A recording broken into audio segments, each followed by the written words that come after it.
Thank you, Auntie. Thanks. It's already live. You started. Okay. Come join me. No. Just second live. Okay, we are live.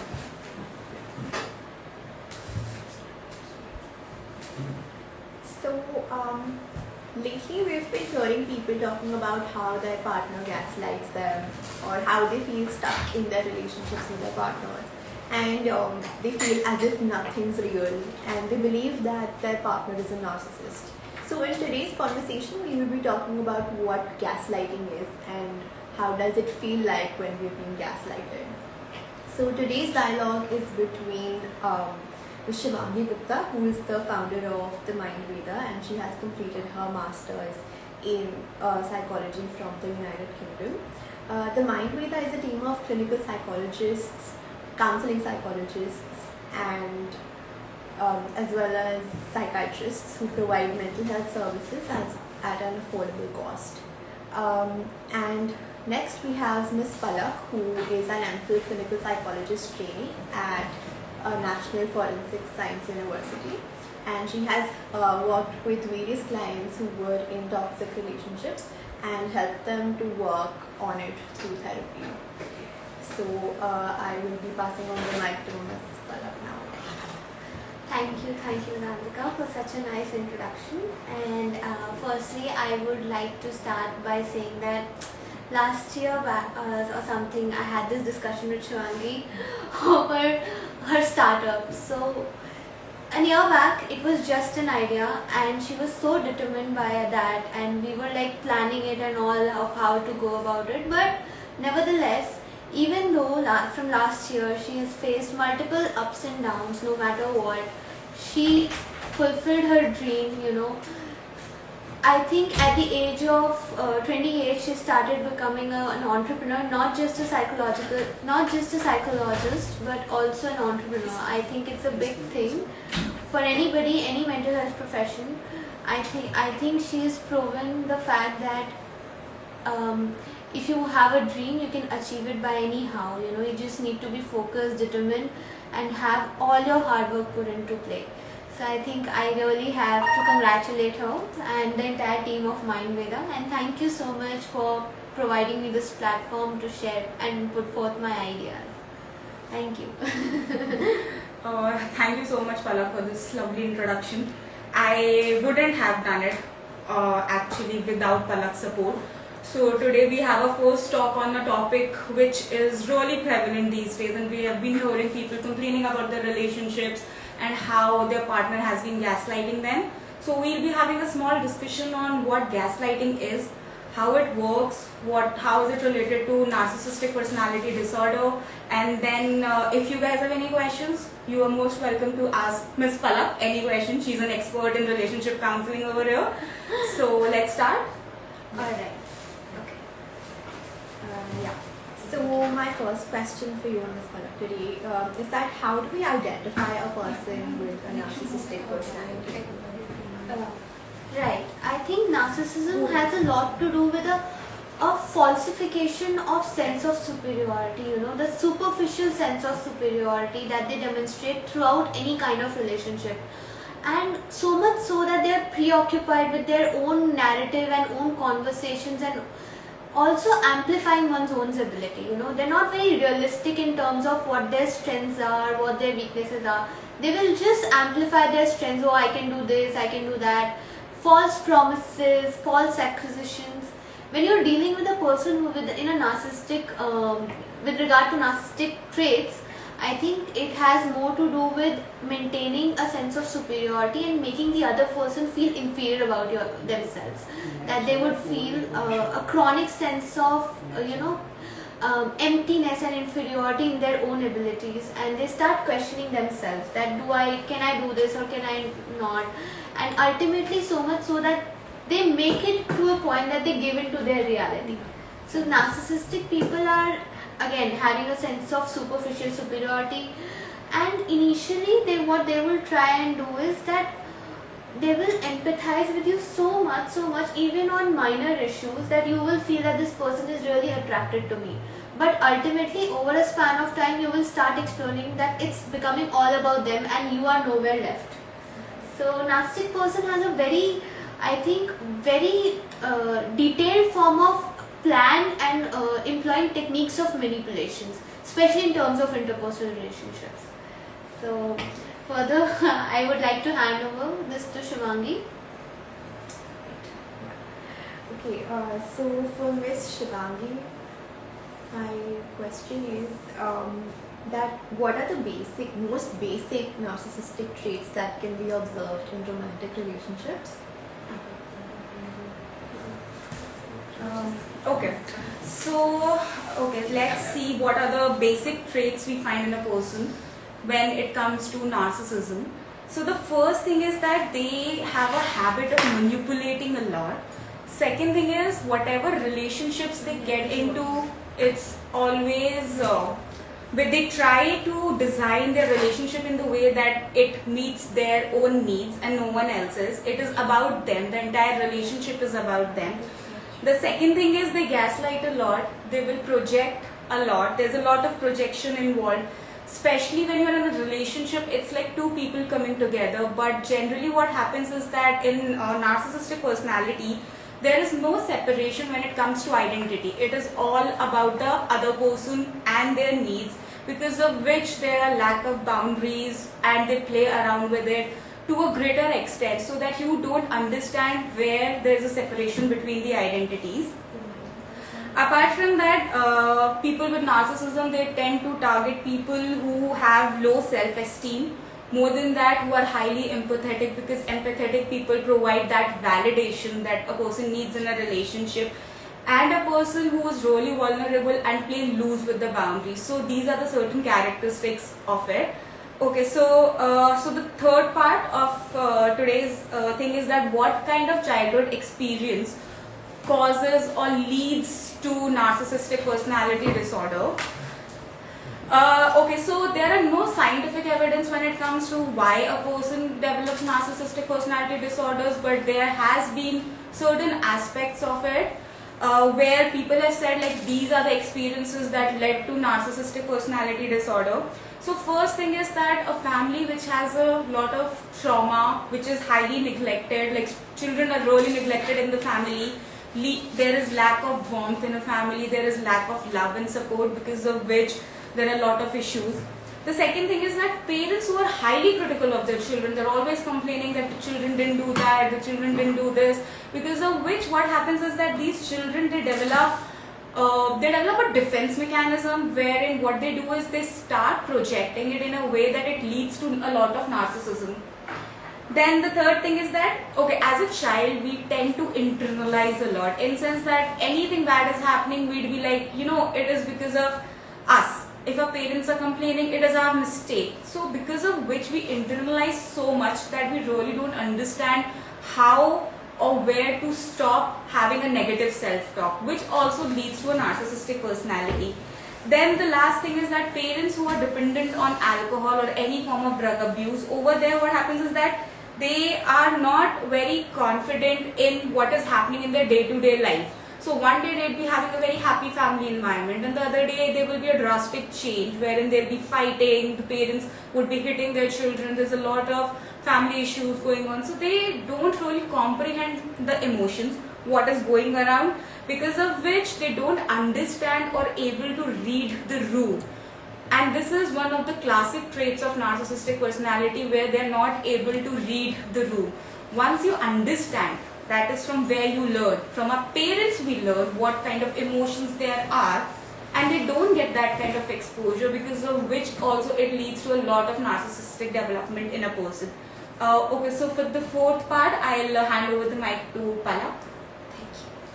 Thank you. Yeah.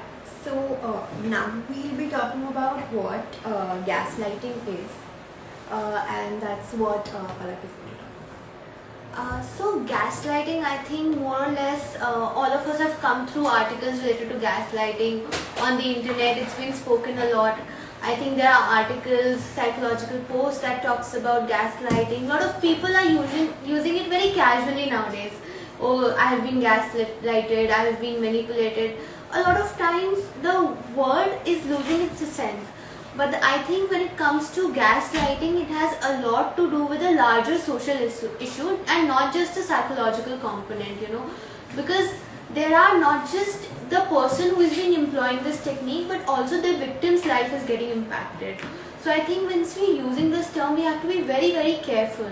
So gaslighting per se is a form of emotional abuse, I might not use any physical violence or assault for the person, but I'm manipulating and distorting their reality in a way that the person starts questioning themselves, and starts believing that, okay, my identity is in a state where I don't know the difference between what is going on right now and what are my experiences that I had earlier. People use different techniques of gaslighting. Possibly they would use statements like, your vulnerability is viewed as a sign of weakness, you're just oversensitive, and you're hypersensitive, you're very, very vulnerable at this point, you cannot deal with things, and that's why you need my shoulder to be dealt with things. I'm just trying to protect you. And by protecting, what they're doing is instead using techniques to harm you. It's a form of technique where people just manipulate in a sense that the power laden goes into one single person. The power of all the relationship, decision making and all is dealt by one person, and you are just giving in, and so much so that there is no return. There is no reward from the person, and there is no acknowledgement also. And what happens really is that they create a false narrative. They would also talk about the events, and they would even try and create false memories of the events that has never taken place. So you might start questioning, oh, when did this happen? Robert Stern, I think, introduced this term called gaslight, and there has been a classic movie made on gaslighting where this person starts to, gaslit the stove and then turn it off. And the protagonist's wife, starts questioning her own memory.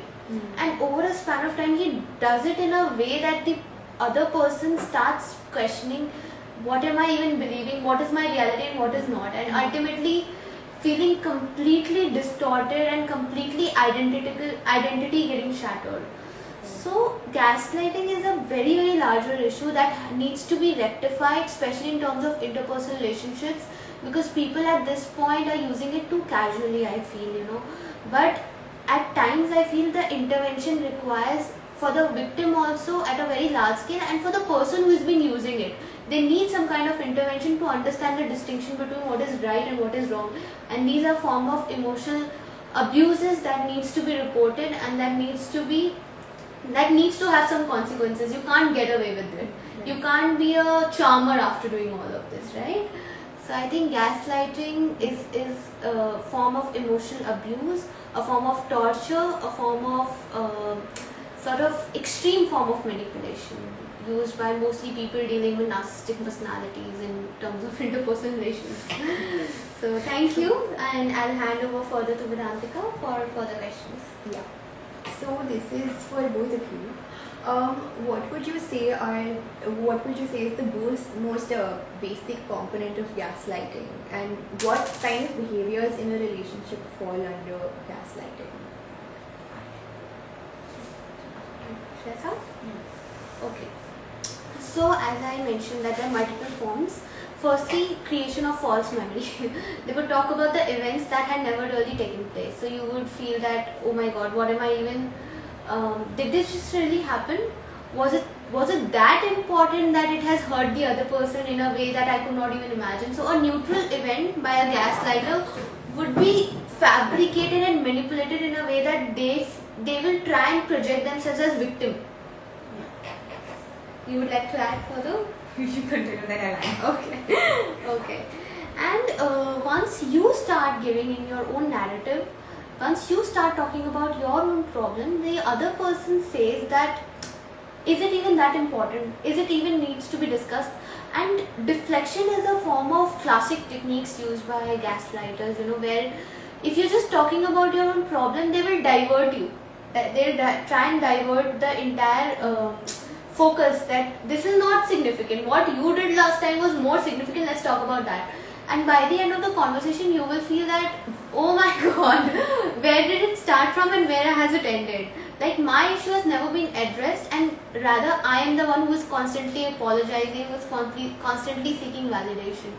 You know, over a span of time, with regard to components of gaslighting, you will feel dependent on the other person, even for the small issues, because you wouldn't know how the other person is going to react, and the reaction can possibly sometimes be from hypercritical comments to extreme forms of, using derogatory statements, possibly projecting you in front of the others that you're a very stereotypical woman or a man who is not even chivalrous enough, or who's not even gentle enough to project themselves in a proper way, you don't have a proper conduct, and very self-derogatory statements, and where you feel that I can't even step out of it, and I am that person.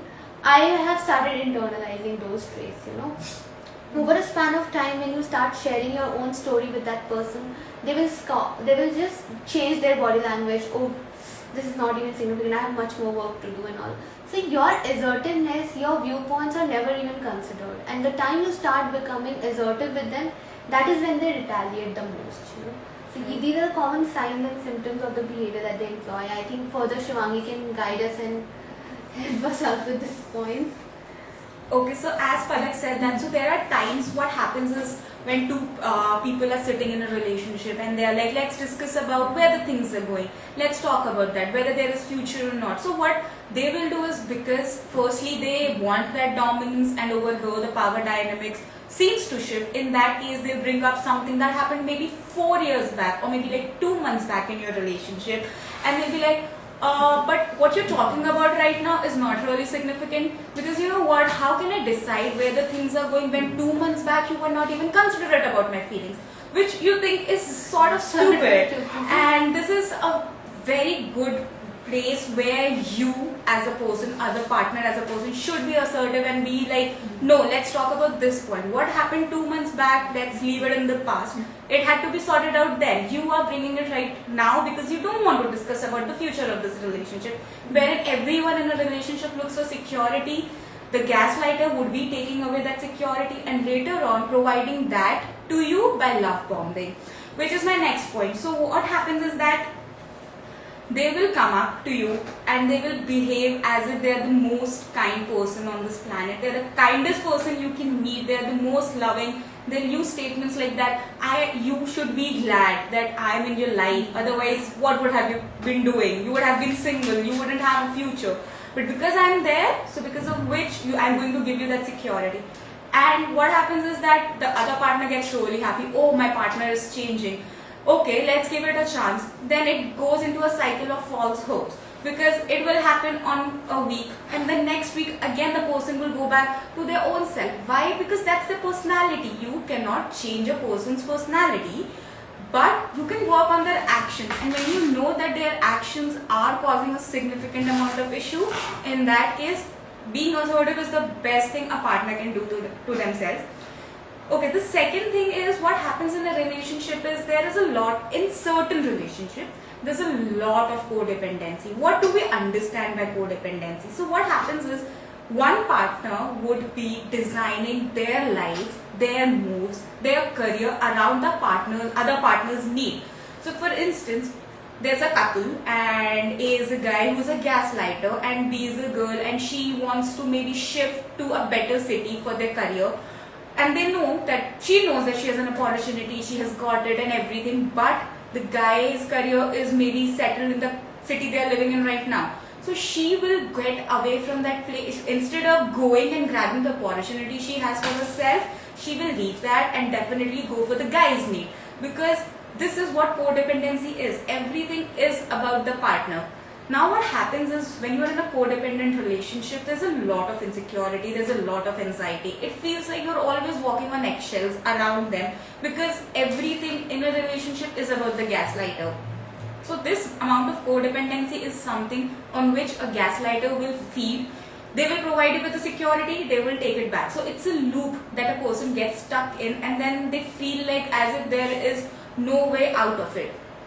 So these are the certain things. The other thing is that whenever you tell your partner that I have been feeling this and I really don't feel well about things, I don't feel well about that.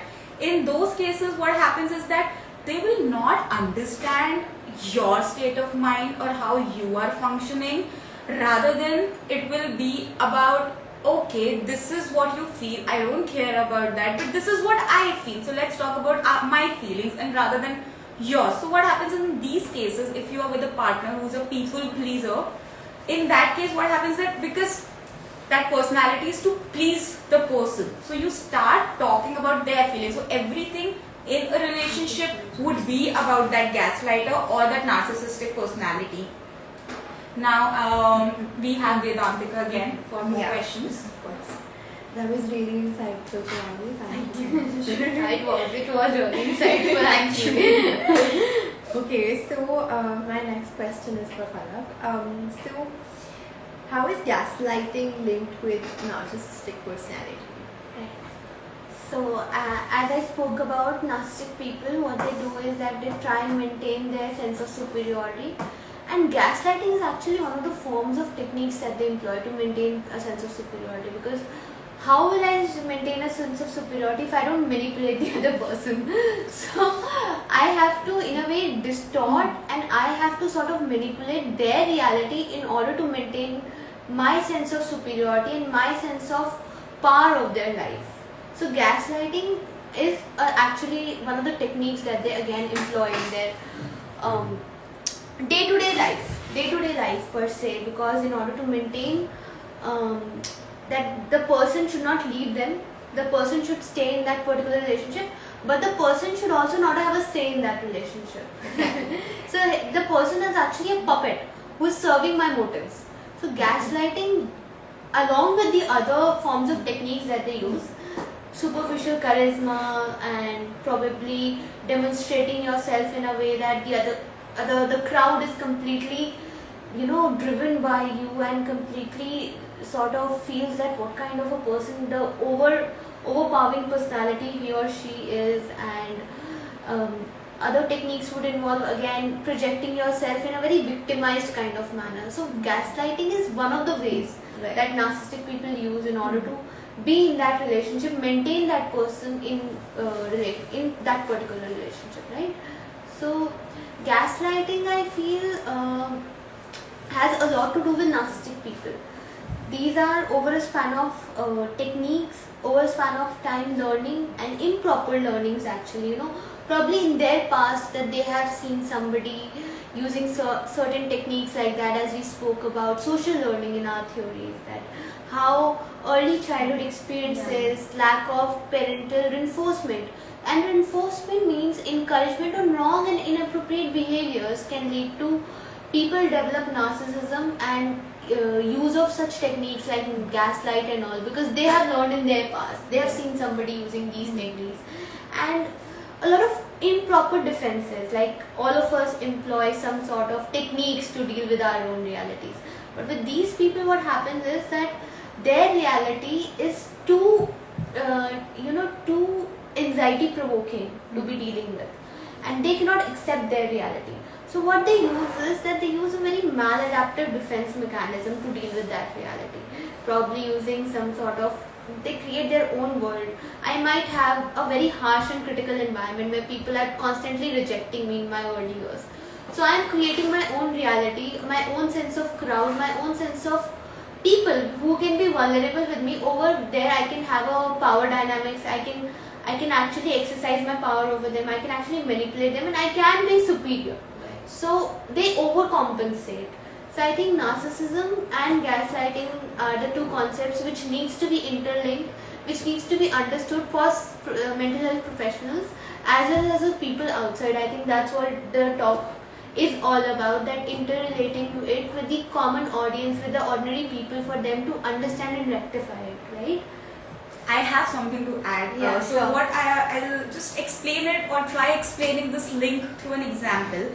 So the basic, I would say basic personality trait of a narcissistic person is that, so what happens is their self-esteem, their image is so fragile that they seek validation from outside. In that case, what happens is that when they're seeking validation from outside, they seek that kind of validation from their partner also, and they're highly critical when it comes to handling criticism.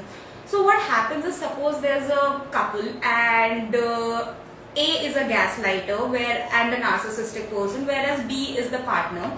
So B decides to step out of this relationship, and B is like, okay, let's end this. Now when you tell a narcissistic person that, okay, this is an end to it, that is when something triggers their fragile ego, and that is when they will use techniques like deflection, emotional manipulation, which is a form of gaslighting, because now the power dynamics is shifting. It is B who is breaking up and not A, who is actually a narcissistic personality or a gaslighter. So now when the power dynamics is shifting is when they understand, okay, I might lose this person, okay, I might not find anyone else, because I am narcissistic, I know that.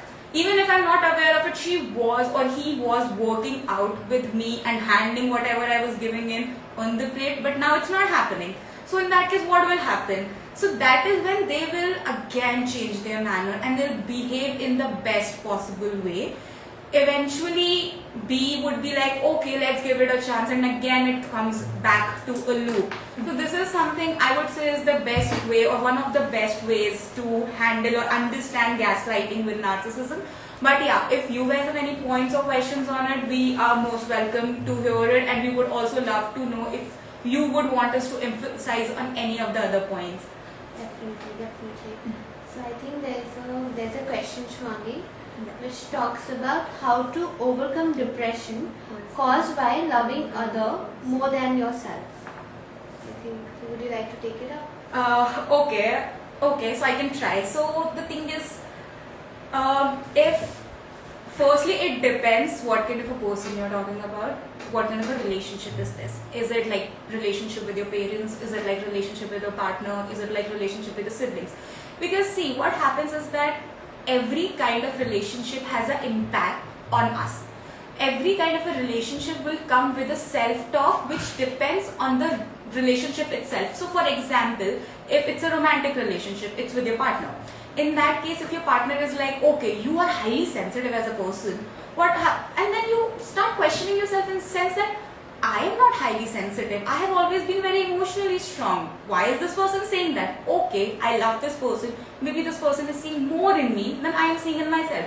So the negative talk is about that, I am not sensitive. Maybe, okay, I am sensitive. So that's how you get into a negative loop of questioning your self-worth, your self-esteem, because of which depression happens. So the best thing is to deal with depression, I would say, is therapy.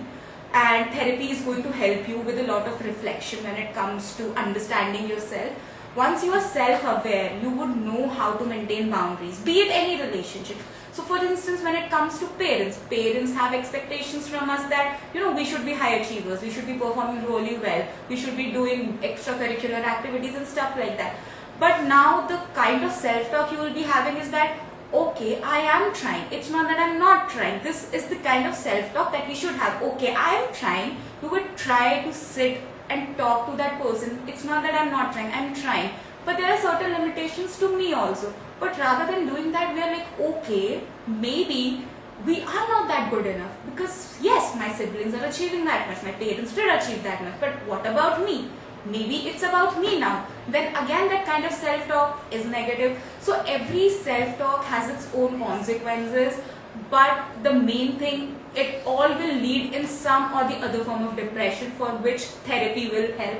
So I hope it helped you with your question, or if you need more elaboration on it, we can share the number, we can share our Mindveda's number, and we can have a talk over call about it. And if you want, we can have a chat in comment box also. Right. Thank you so much, Shwangi. It was really insightful. Actually, it was really insightful. Yeah. So my next question is for you, Shwangi. What is the emotional and psychological impact that gaslighting and being with a narcissistic partner, what impact does that have on the victim? Okay, so Okay, there are a lot of consequences to be very honest, and it is highly dependent on the personality who's the victim over there, because every person is different. Every personality is different. So when it comes to seeing what are the common symptoms, I wouldn't even classify this as symptoms. Common signs that we see is, so the first thing is what happens in gaslighting. It's that we start questioning our own reality. Once you start questioning your own reality, or what actually happened, whether it was related to you or not, it leads to a lot of self-esteem issues, because over there you are not questioning the event, you are questioning yourself. When you start questioning yourself, it will lead to a lot of negative self-worth. The second thing is that we are very confident when it comes to ourselves, but when we are in an abusive relationship, which is especially emotionally abusive, our confidence goes low. They're like, even when we are walking in market, we'd be looking down. We would not even look at the public because there's no confidence. We're always questioning ourselves. That is the second thing.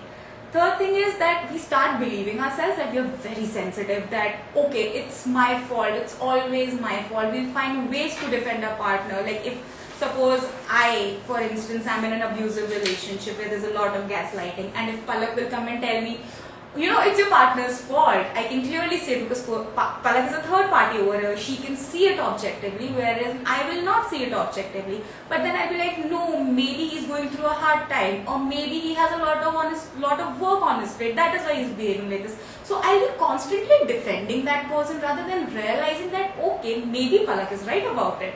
Maybe whatever she is saying is correct, but we'll not listen. Why? Because we don't ourselves know what we hold for us, to be very honest, and this is a very common thing. The last thing is that there's a lot of self-blaming. So these are certain common things, but when we talk about a broader aspect of psychological issues, all of this will either lead to a lot of anxiety, which will over the period of time may turn into depression, or may turn into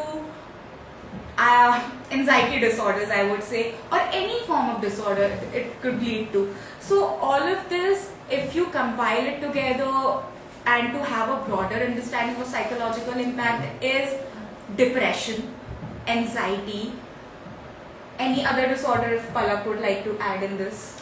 Yeah, I think a lot of social anxiety also, because then they question your reality so much that you can't project yourself properly in front of others, that you feel like not facing the crowd, and also all those anxious. If you started your relationship pre personality development, like pre 18 years, then a lot of personality issues for you also, like dependent personality disorders, anxious avoidant personalities, and a lot of anxiety issues, a lot of depressive features, and a lot of dysphoria, I think, over a span of time, where you don't enjoy being where you are. Exactly. And you're constantly questioning yourself that now what, and ultimately when you're in a crowd, you would also feel that I am just not good enough.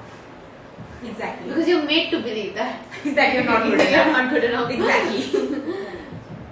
So I think further, would you like to add something? If there are any questions, then we can definitely tell whether you are being gaslit or not. I think there is one, how to get over past relationship that talks about. I think it's not pertaining to gaslighting, but just particularly past relationship. Okay. Alright. We have a lot to say in this. If it was an abusive relationship, we have to start from the basics of it. Why was it an abusive relationship? What makes you think that it was an abusive relationship? It's not that we are questioning whether it was abusive or not, but we're trying to understand the kind of abuse that was involved in it. Because what happens, see, if it's a relationship of, let's say, 1 or 2 months, moving on and getting out of it is easier comparatively. But if it's a long-term relationship, both partners are so interlinked into each other's life that when you separate, you are creating your identities again. You are working on it again. And we all know starting anything from scratch is really difficult, but not impossible. So again, I would say, as a therapist, therapy is important, but how receptive you are to the therapy is also really important. Like if you're not very incoming or receptive about what kind of therapy it is that we are providing you, you're not trusting the process, believe me, even if you go into another relationship, you would not be happy, because every time your current partner does something which ticks you off, you would want to go back to your past partner, because you'll be like, oh, he or she didn't do that, and why am I adjusting for less? Okay, but why? So that's the thing. So over to understand why what is happening, you need to be self-aware. Once you have that kind of awareness, moving on would be easy, and at the end of the day you should always remember why things ended, because it ended for a reason, and even if you guys get back together, that reason is still going to prevail, unless you both are like, it was a breakup out of impulse, that okay, let's not talk, let's just block each other, which is really common these days at any age. So blocking is really common. So if that kind of a thing is a yes, we can work on it. But if you have ended a relationship because you don't see it's going anywhere, or your partner is a gaslighter, why would you even want to go back? So before seeing whether you want to go back there or not, you need to be very careful about why it ended, because there is a reason it ended, and this reason is going to prevail. So while moving on and thinking about moving on, self-awareness is really important, and obviously you can make a list of things that you didn't want in a partner or you want in a partner, because definitely you will be going into a better relationship. So if there is anything else, is there any other question? Yeah, I think there is another question on other device. I think it talks about how to respond to a gaslighting partner. I think it's very important, and Okay. so I think this is the one that we want to cover it by the end of the session, that how do we cope with somebody with a gaslighting Gaslighter. traits, and that would cover the That would be response. So because we have a question, we can start. Because Palak knows about this and she has been an expert in this field. So we can ask her how we can start, and then let's see. Right. So I think firstly, recognition becomes very important, right? We have to acknowledge and accept the fact that you're being gaslighted, and there's no harm about it. Even though you feel stigmatized, and the other person takes the leverage of being a charmer and showing themselves that I'm so smart that I manipulated you, and you were a fool that you got manipulated. It is not on you. Trust me, the fact that you were honest in a relationship, you were giving, it's not your fault. So you don't have to internalize it, to everything that they say. And I think with the fact that once you feel that you're being gaslighted, comes a feeling of being trapped. Now that you're trapped, you wouldn't know how to step out of it, right? And now that you're trapped, there is no way of getting out of it, is what each of us feels, considering the resources and all also. So I think firstly, the acknowledgement, being aware of the traits that we spoke about, and what does a gaslighter do, with sort of examples. So I think for the audience in particular, by and large, we could give a hint about how gaslighting works. We can read more on that. If you're aware, the second point comes the fact that now there's a feeling of being trapped. So I need to build resources of getting out of it. So building a support system, a friend, a neutral person, a family member, or somebody you can talk to. There has to be safe space for you to talk about it, because the other person can look at things from a very neutral perspective. Because at times we in a relationship might overestimate something or might underestimate something. Exactly. Right? So a neutral person can give us a better perspective. Building a social support system for you becomes very essential. Talking about it becomes very essential, and then comes the role of therapy and seeking therapy. I think with a lot of psychological barriers and issues that you might have with, and also a lot of identity issues, being in a relationship with a gaslighter comes into place. So a therapist can be a safe space for you to talk about all the things and gain a perspective to step out of it.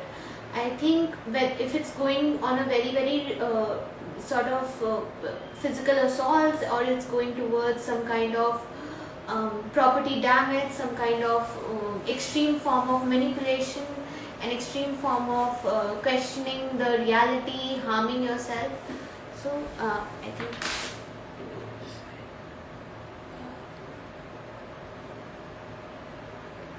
Oh my god. Okay, sorry for this disruption. Yeah, It's a we first just talk saw. and lots of technological errors we have been committing. So I think I'm so sorry for the disruption between the session. Nevertheless, coming back to the point that the person starts forms of using extreme measures to sort of manipulate you, harm you in multiple ways. Definitely, there's a legal consultancy. There's no shame about it.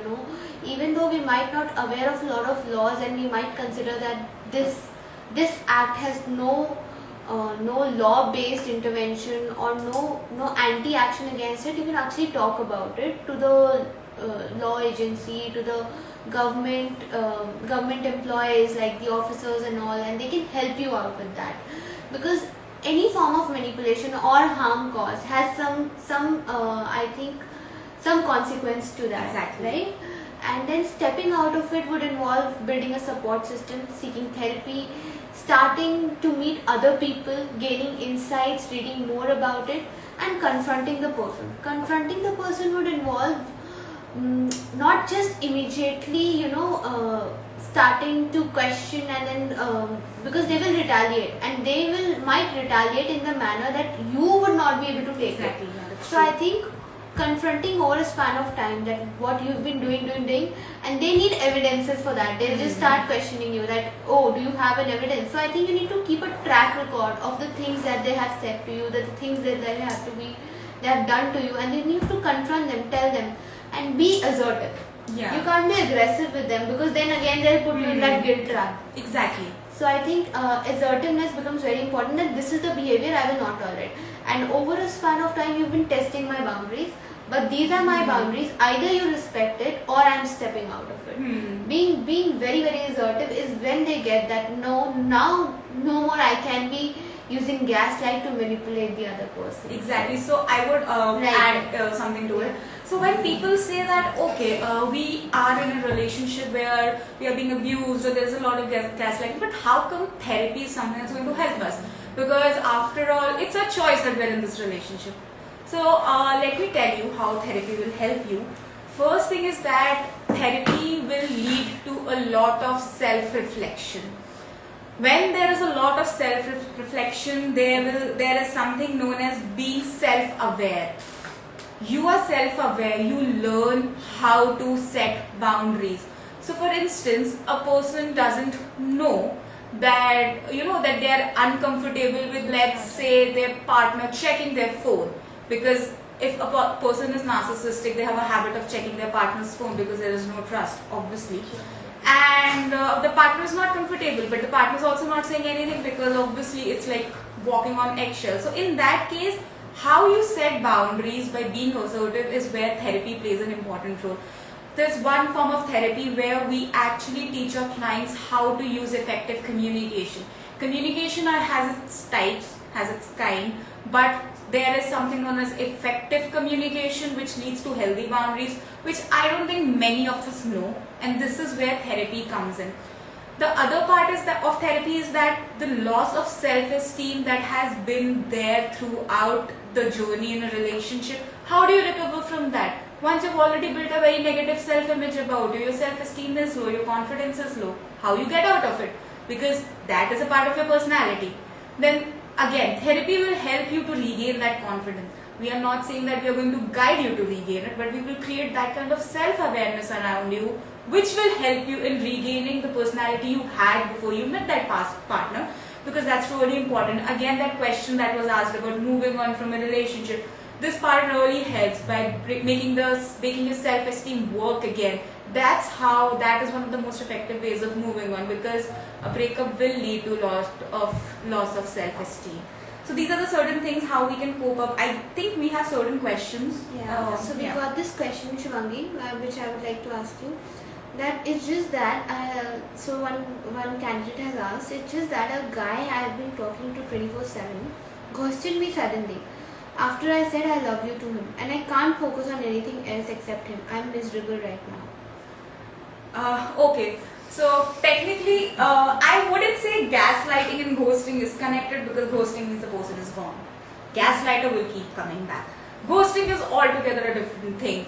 I know that you invested in it. There was a lot of energy it takes in, and when that partner goes and that person goes, they go with leaving a space inside you which just lacks something, and we're not able to comprehend. So now what human psychology is that when you don't really understand what's lacking, you would want to know that. So right now, yes, that person is gone, you're not getting that personal touch or connection with that person. That's making you miserable. The other thing that's making you miserable is wherein you are thinking that, okay, that partner ghosted me because I was not good enough for him, or maybe because I said I love you. It's not wrong to tell a person you love them. It is being honest, it's being upfront about your feelings. But how is it on you to know that how receptive the person is? If the person is not receptive to your feelings, then what's the point of being in a relationship? What if he comes back and he's like, okay, I love you too, and then again he goes back? He is just working as a pendulum in a relationship. He's swinging from one to the other side. He will not love you, or he might not love you, but he's just going to use you for his validation needs. And I don't really think it's going to help you. Right now, being miserable, I would not say is a very good thing, but I understand you being sad, and it's good to experience that emotion, because being sad is not wrong. It's definitely going to work. And if you further want, we share our number. You can call us. Let's just have a friendly chat. You really don't need a session for it. We'll have a friendly chat. We can talk about it, because ghosting also leads to a lot of negative self-image. It's about us, and you take a lot amount of courage when it comes to saying I love you. These days it's very difficult to confront and be vulnerable to a person, and when that person leaves, yes, it leads to a lot of issues. So let's just say that, okay, maybe for now being sad is fine, but it's not about you. It talks a lot about the other person. It's not, believe me, it's not you. It's the person who ghosted you has an issue with the fact that he cannot be vulnerable in front of you. And that is so sad when you get into a relationship with a person and the person is so defended, or like so into himself or herself that, you know, they just don't really know how to express themselves. And the first time you express yourself and they leave you hanging, not a very good sign. Actually, you should be glad, you're lucky that the person left you, otherwise it would have been a toxic relationship. Congratulations, you saved yourself. Actually, he saved you, so yeah, you should be happy he did something good for you. So yeah, that's the thing. Apart from that, we'll share our numbers. We can have a friendly chat over it. Is there any other question? Yeah, I think there are no more questions. So, I think... Okay, if Vedantika, you have certain questions, or you would want to know more about gaslighting or anything. Yeah, so I just have one more question. So, like you also came up with this example that you suppose you are in a toxic relationship, and if Palak recognizes it and tells you objectively that this is what it is and it's not your fault and all of that. And you know how someone who is being gaslighted often gives excuses for their partner's behavior. So, and there are a lot of times when your friend might just not listen to you, and they keep coming back to you again and again and again with the same issue. Yeah. Which gets you fed up. So my point is that how do you provide support to someone who you know for sure is in a toxic relationship or is being gaslighted by their partner? Palak, let's start with you.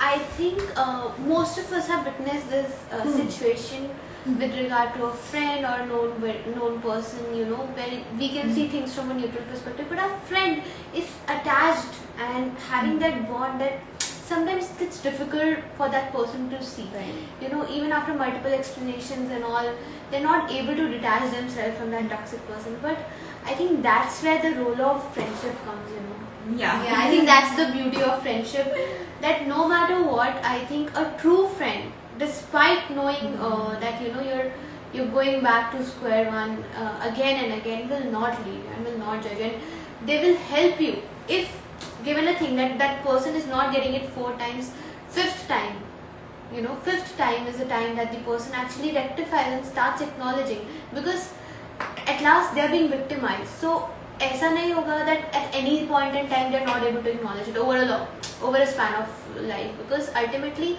they're testing their boundaries. So again and again, and there is a threshold for every person, for after which they will say that now you need to stop. So I think the time that they say and you need to stop, or they feel like saying that, being assertive with that person, that is where your role as a friend comes, because now that they are deciding it, you also have an active role. Behind that you had a passive role, that no matter what, even if you feel like that, I will support you, and still I will constantly provide you to see a neutral perspective. Okay, you can't give suggestions directly, but you can also say that, is it not so that your boundary has been tested again? It has been tested again. Is it not so? I think asking them, questioning them, because ultimately if you give an opinion, it's becoming more like a friend is imposing their opinion, so they might want to withdraw from you. But asking them would be one of the techniques.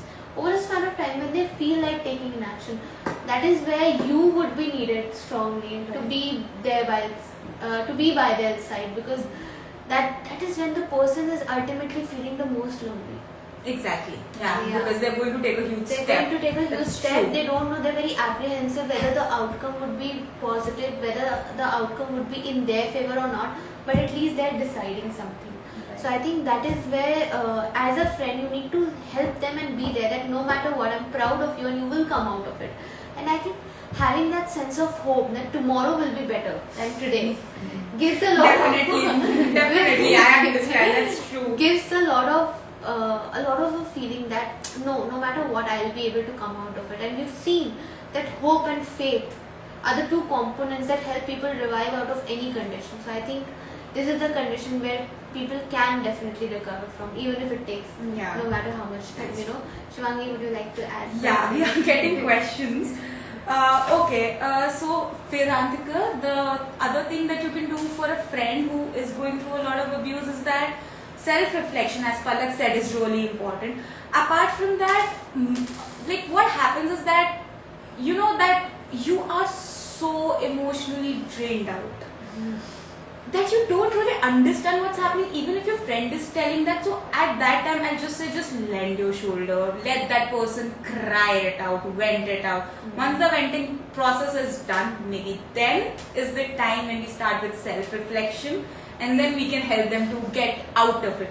That is one thing. Okay, so the previous question, so the person has also mentioned that this guy used to tell that I'm addicted to you for 4 months, and then he ghosted. Okay, now addiction of a person is, by the term addiction, what do we understand? That you're dependent on a substance, right? That is what addiction is. But it can go also. The person who's addicted to you will not be able to encourage the fact that you are telling that person, I love you, because you are his habit. You are not the person he loves or likes. He just likes the company of yours.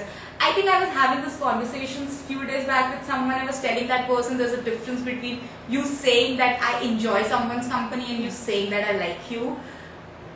I like you, I love you is a spectrum under which this category comes, that I enjoy spending time with you, but it really doesn't mean that he or she loves you. And being addicted is not really that good of a thing. If a person say yes, I love you or I like you, that is where you rely on that person. But I would say if you are addicted to alcohol, till when? There will be a point when it will be harming your organs, to be very honest. So addiction has a lot of negative consequences. So if you see it that way, maybe it's going to give you that ray of hope, which will help you to make you feel less miserable. So this is one of the things. The second question we have, that what happens when you ignore a gaslighter? Palak, what happens when you ignore them? I think ignorance is something that they can't tolerate. Yeah. Like, hate me or love me, but you can't ignore me is the case with gaslighters. I feel ignorance, because see, what happens with a narcissistic person who's been using gaslighting is the fact that they love attention. And attention in any form, and this comes from very early life experiences, possibly from parental rejection and from inappropriate reinforcements. So what do we learn? What do we adapt from our parents? Something that either is being praised or either is being demonstrated. But with people with narcissistic traits, what happens is the reinforcements are not consistent in the fact that the praises or on the behaviors which are inappropriate or wrong. Like my child is screaming, and I'm like, wow, what the great thing that you're doing is screaming. You're breaking things, that's great. Or I might give attention, and otherwise I don't give attention. I refrain all my attention. The time he breaks things, that when I start pondering the attention on that person. So what is he learning? In order to gather attention, I need to do something drastic, and that drastic can be in any form. So I think the fact that ignorance cannot be tolerated, but action can be tolerated. So ignorance would make them feel very, very uncomfortable with their own sense, and they will try and do things that कैसे भी attention तो मिलना ही चाहिए. To summarize this, I would say that if you ignore a gaslighter, firstly they'll be furious. They will not be able to take it. They will start behaving in a way that's going to harm you emotionally. It's going to further drain you. It will be about you itself. So yeah, don't ignore them. Just set your boundaries straight is one of the best things that you can do. Apart from that, go talk to a friend, go talk to your family, go talk to any person you trust, because sometimes it might lead to any form of physical violence which they consider as normal. A normal hitting. If Palak is sitting next to me, we have an argument, I just do this. This could also be a physical form of violence, because right now we are friends. So in that case, she might not see it like that. Similarly, when you are in a relationship, if your boyfriend or your girlfriend just hit you, or your husband hits you, or your wife hits you, you're like, okay, we were having an argument, it was a heat of the moment. But when you are doing that, it is not a good thing. It is just one step towards more forms of physical violence. So this is where you again have to set boundaries. We have another question where the person has mentioned that my partner calls me crazy every day and that makes me emotionally drained. Is he a gaslighter? What do you think? Is he a gaslighter? I think using such statements itself can be derogatory, because crazy and all these terms are not acceptable in any relationship. If you're just you're trying to showcase your feelings to somebody and they're calling you crazy, can be a very, very challenging scenario, firstly, in my perspective, from my own narrative and my own experiences, because you're trying to be vulnerable, you're trying to share your narrative with somebody, and with the person you perceive close, it is the time that you share your things. Exactly. And they're calling you crazy, on the contrary, can be something that cannot be acceptable. So do you think he's a gaslighter? Well, to a lot of extent, yes, because he's not acknowledging your reality. He's not letting you express your emotions and calling you crazy in a way that you start believing that I am crazy, and you start internalizing those statements. You start questioning yourself, am I crazy? Am I really crazy to talk about these things? Exactly. So I don't know how many of you have seen Tare Zameen Par. I'm quoting from Tare Zameen Par. There was this episode, there was this scene where Amir Khan was telling this parent that there's a tribe where they don't cut trees, but what they do is they go abuse that tree and eventually the tree falls off. Similarly, every day, every morning, every night, you go to a partner with a lot of courage. Let's sit, talk about how we feel. And then she's like, okay, you are crazy. How will you feel? This is not good. Every day someone is telling you are crazy. Eventually, you will start questioning your reality, which is again a classic sign of a gaslighter. Yes, so in my opinion, if your partner is calling you crazy on everyday basis, he is gaslighting you. So it's better for you that you get out of it before it's too late, because even though it's never late, but it's good for emotional health. It's after all going to stay with you forever. So if anyone has any more questions or would want us to talk about other things, we are open to more comments and questions.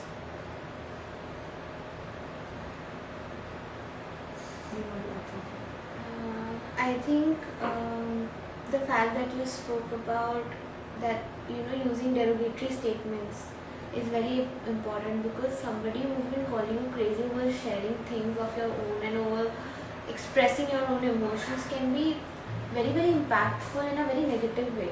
You will start internalizing their statements, and your own self-esteem and confidence will get shattered over a span of time. Yeah. You have no safe space left now. So as you mentioned that these are like common signs and symptoms of gaslighting. So yes, definitely an alarming situation. I think more than that, the setting of boundaries and the fact that we spoke about assertiveness comes into play, that you have to communicate that you can't be taking such statements, you can't be using, this is not acceptable. So that's it from my side. I think we can go for further question if there's any. So to conclude this, I'll say that no one is alone, to be very honest, in this world. Yes, people are not very receptive to things when you tell them, but there are very few people who would want to listen. So it's better to talk it out rather than suffering in silence, because no one deserves to live like that. Like, none of us would want to live like that, and it's going to not only impact your relationships, it's also going to impact your emotional life. So emotional life, your professional life, your, let's say, like, if you have a fight with your partner today, maybe your next entire week goes down the drain, wherein you have an important meeting, then what? You might just lose on to that also. So it's better to talk it out. And there's someone, because we are going to upload this video, the entire episode, on our website, which is themindweather.com. It will be uploaded in like next 2-3 days, so you can go there and rewatch it. There will be a lot of technological errors, just please ignore it, because to be very honest, there was some issue with Wi-Fi, and plus this is our first show, so we apologize for all the technical errors. But stay tuned for more. Every Saturday we'll be hosting a web show over something or the other. And if you want us to give a talk on something specific, you can send us a mail, or you can actually connect through Instagram, and we can incorporate that. We could talk about that. And if you're not really comfortable with therapy, then we can come here for a friendly chat any day, because we are there to help you out in getting out of whatever you are facing, more as humans than as therapists. So this is it. Thank you so much for joining us. And before we say bye, any other questions or comments you would like to leave for us, we would gladly answer it. Anything else you want to add, Vedantika, to this? Yeah, so I think this was a very insightful and honestly a much needed session for everyone out there. So I think everybody these days, I mean, like I said, is going through something like this or something similar.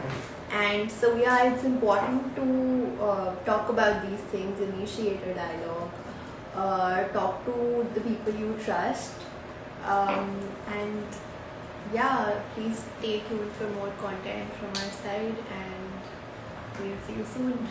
Okay, thank you. Thank you everybody, thank you. Yeah, so end it, cross. You would want to don't discard it. मेरा discard options are here. अभी just like wait for a second. अभी don't do anything. Don't do anything. मेरा archive हो चुका है.